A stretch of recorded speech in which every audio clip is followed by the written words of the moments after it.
The war on Cybertron had raged for a millennia. Enemies who were once brothers now fought against each other, slaughtering one another for the other faction to take control. The Decepticons and the Autobots. The Decepticons to take control of Cybertron, and the Autobots for freedom for the right of all sentient beings, and their respective leaders, Optimus Prime of the Autobots and Megatron of the Decepticons. The war had claimed many lives, including the previous leader of the Autobots, Sentinel Prime.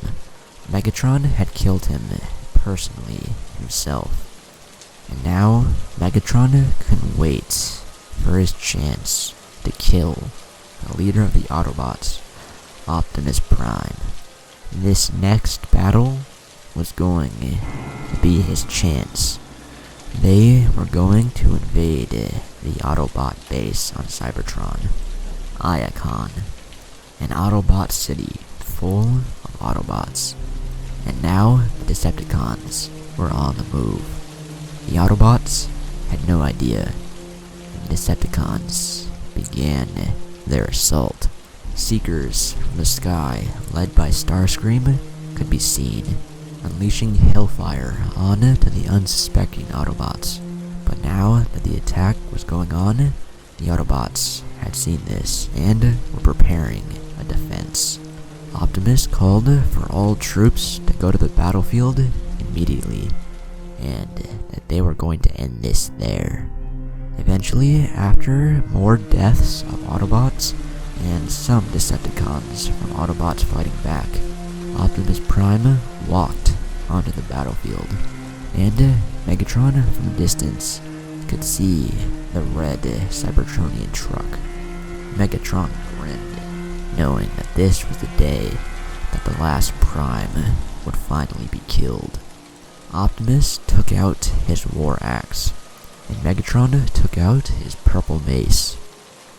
They walked towards one another, and in unison, Optimus said, "One shall stand," and Megatron said, "One shall fall." That's when, out of nowhere, numerous Autobots appeared from behind cover. The Autobots included Jazz, Cliffjumper, Bumblebee, Ironhide, Ratchet, Brawn, Sideswipe, Mirage, and countless more. But that's when Decepticons could be seen as well, including Starscream, Soundwave, Shockwave, Brawl, Thundercracker, Skywarp, and the list goes on. They started to all run towards one another, but that's when, out of nowhere, a T-Rex roar could be heard, and that's when Megatron and the other Decepticons looked to their left to see the Dinobots. Grimlock and Swoop. Swoop transformed into his pterodactyl and started to wreak havoc on the Decepticons, killing many of them. That's when Grimlock in his T-Rex state roared once more. Megatron commanded Brawl to take care of him, and as Brawl ran towards him, Grimlock ran towards Brawl. Grimlock saw Shockwave and knew who he wanted to kill, and Brawl was in his way. And that's when the metal T-Rex took his jaw and chomped, tearing Brawl in half, killing him like he was nothing. But that's when Optimus told Megatron that this would end here, and he had him to deal with. So Optimus ran towards Megatron, intending to finally end the ruler of the Decepticons. And so, in response, Megatron ran towards Optimus, intending to do the same thing, but to the opposite side. The two began their battle, and that's when all-out chaos ensued. Soundwave unleashed Ravage, Laserbeak, and Rumble.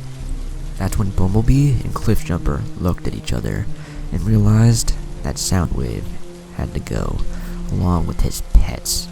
That's when the two small Autobots ran towards them, shooting blaster fire at the small Decepticons, eventually killing Laserbeak, Ravage, and Rumble.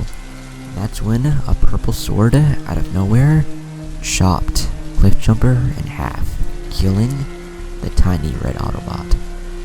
Bumblebee turned around to see that it was Starscream, and Starscream transformed and flew Bumblebee into the air, with Bumblebee shooting at his jet form. That's when the other Autobots continued to engage in the enemy Decepticons, and the battle for Iacon, the Autobot city, and the fate of Cybertron would be determined by this very battle.